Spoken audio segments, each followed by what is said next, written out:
lick lesson.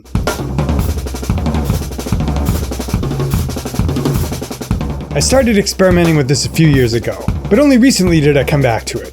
I was looking for something new, and this is kind of a departure from a lot of the, let's say, Berklee chops stuff I've been shedding and teaching for the last 10 years. I'll explain why, and I'll straight up say I will not promise this lick will transport you immediately to playing like Vinnie or Bruner. But combined with the other style of stuff I've been working on and teaching, it could be a side door.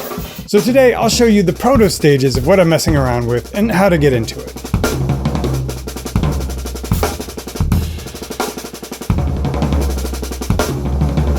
And we'll also talk about what makes this side of the lick neighborhood different and, dare I say, more challenging than some of the other stuff I've showed you. Today on 80/20, lick that will probably not instantaneously transform your drumming to be able to play like Ron or Vinnie, which will definitely not help you jump tall buildings in a single bound, but which might give your playing more dimension and be fun to work on. Do you not ever have any fun?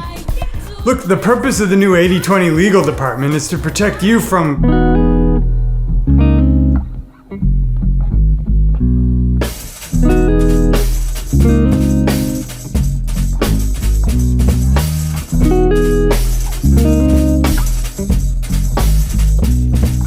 Let's start with how I got into this. The time was the early 20-teens, and two jazz drummers were the center of the bullseye for me. Marcus Gilmore and one Mr. Nasheet Waits. They both had this thing they did.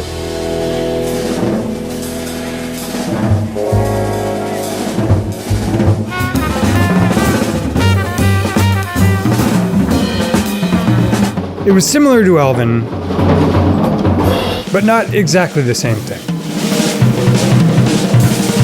So at the time when I was playing a lot of jazz drums, I was practicing a lot of this type of thing. Let's call it paradiddle-ish floatiness. It has some immediate advantages. You can float over the drums and lengthen the time between your accents, which can make your phrases a lot more legato. Okay, but you're waiting for me to say how it relates to Vinnie and Bruner, right? We'll get there, but first, let me show you an example of the type of playing I mean.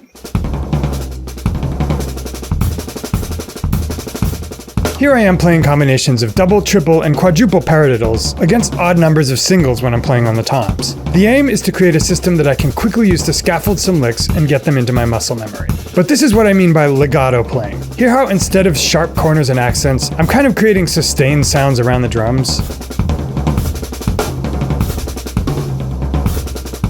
You can use a bunch of different variations of accents, kick drum, open and close hats, orchestration, etc. But the goal was to do something with simple enough rules that I could learn it and start using it in a week. And I promise that if you're here for something specific and clear that you can practice today, that is coming up. And by the way, we have a free transcription of all those exercises for you. To get it, just click below the player. But why not take the ride and let me give you some more context? Still here? Good. So why did I take a hiatus from this stuff? Because Berklee chops.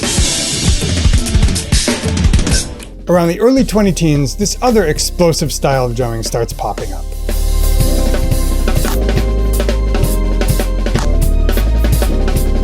There was a brand name for it, which didn't really catch on. But by that time, I became obsessed with playing in this style.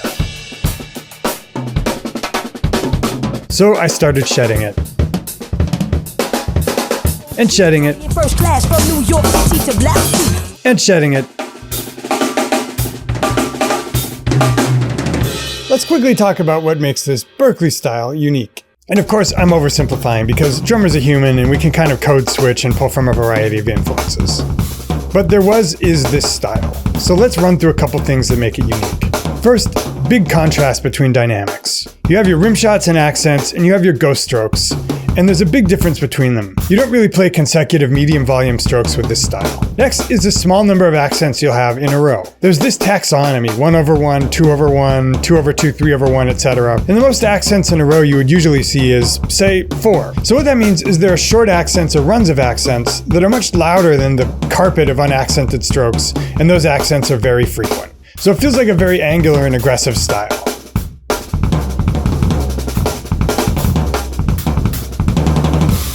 Got that? So in the Berklee chop style, you've got these really frequent accents that pop out of the woodwork. If I were trying to scat this, it would sound something like beat up biddy bop bop biddy bop biddy bop biddy bop bop biddy bop bop.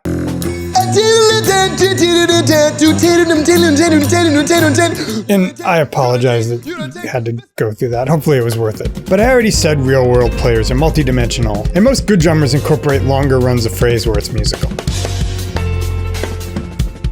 And I'm at a place in my playing where I'm interested in some different musical ideas too. So if we kind of know that chop style, what's not that? Let's demonstrate on the drums. If Berklee chops are accents close together,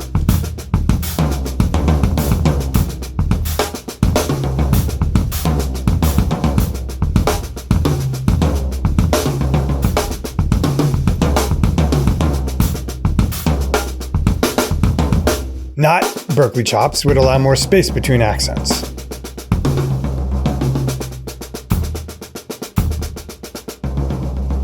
By the way, I'm going to stop calling it Berklee chops and start calling it something way nerdier.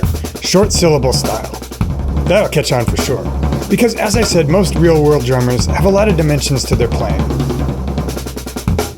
So if short syllable style has all really loud or really soft dynamics,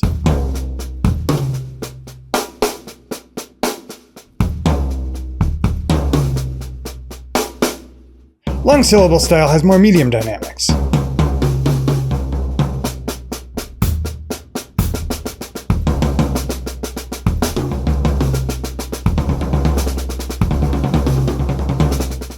And if short syllable style has really angular and up and down shapes,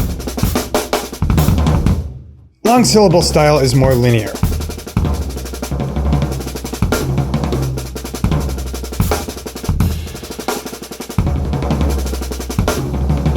And you're probably wondering how Vinnie and Bruner come into this. Although if I've set this up right, you may already see where I'm headed. Both Vinnie and Bruner, along with Dennis Chambers, Billy Cobham, and Tony Williams, play a lot of long syllable phrases. People like Bruner and Cobham do it with a lot of singles. And Vinnie does that too, but also uses a lot of diddle rudiments. And yeah, I was searching for something new, another dimension to work on. So I opened up that old playbook of extended diddle rudiments, and here's what I came up with. Bear in mind that I don't particularly care if this leads me to sound exactly like Bruner, Vinnie, Dennis, or anybody else. At this phase in my drumming, I'm just interested in exploring ideas for their own sake. I'm gonna leave that in. Unrelated, let me grab my shopping list, and good. Anyway, here are the basic lick kernels. And if I've taken your feedback from past videos, I'll try to make those as easily understandable as possible. As I said, transcriptions are also available for free below the player.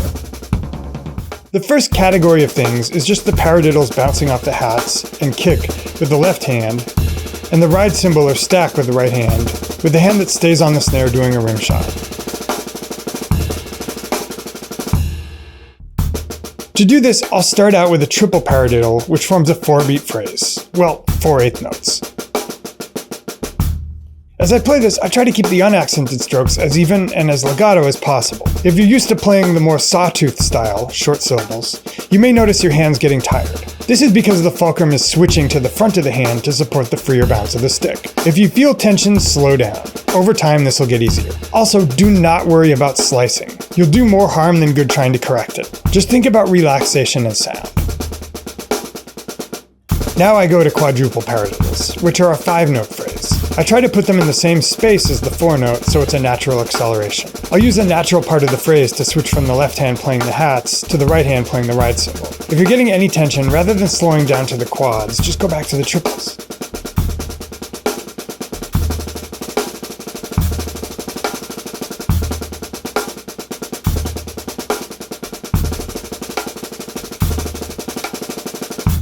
The next little bit to introduce is the toms. We're going to keep singles on the toms, even though a lot of drummers play doubles on them in real life. That's just to keep this system simple.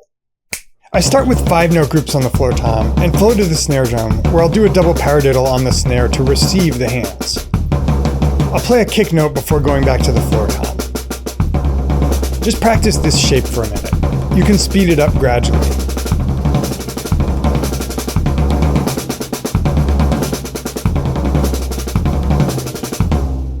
Now, some variations. You can do the 5s on the high tom reflecting off the snare. You can start with the snare drum rim shot and go down the toms instead of starting on a tom.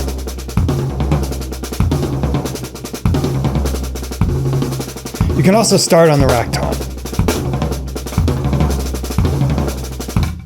You can also do the hand-to-hand fives between any two adjacent drums, including tom to tom.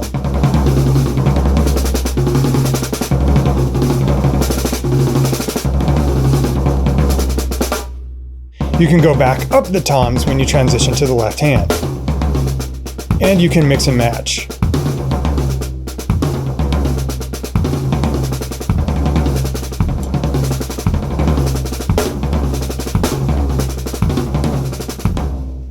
Finally, you can vary the amount of time you spend on each drum. Any odd number of strokes will let you change hands cleanly. So if you need an extra break, you could do 9s on the tom, and triple or quadruple paradiddles on the snare, with the left hand initiated part of the pattern.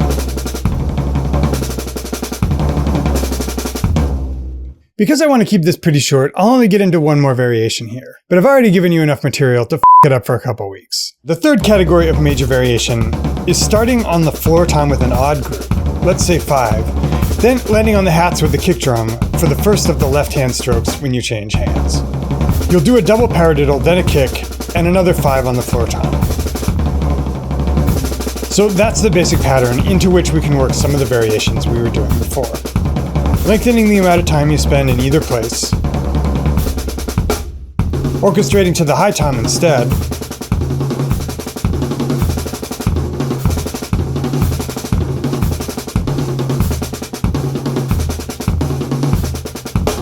starting the tom sweep with a rim shot and bouncing off the rack tom.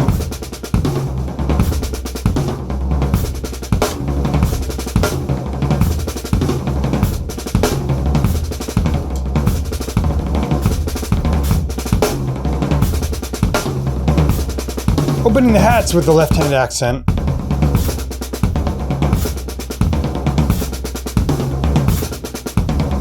And a bunch of other stuff I won't go into now.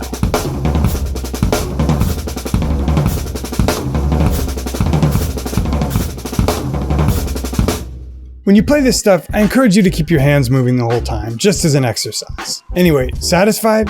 Ready to start chopping like Vinnie or Ron? Now, results may vary, and they're gonna sound exactly like Vinnie and Bruner. Anyway, if you'd like a free transcription of this, that requires subscribing to a mailing list, which they want to be on because they get exclusive content and they can literally quit anytime. Besides, they can download the transcription and hit unsubscribe on the very next email. Fair? Anyway, if you want a free transcription of this, just click the link below the player and enter your email in on the next page. And you'll be able to download that immediately for free. Nothing to say, disclaimer man! No, that's actually completely true. Ha! Anyway, hope you enjoyed this one, and see you again same time next week for another lesson of the week.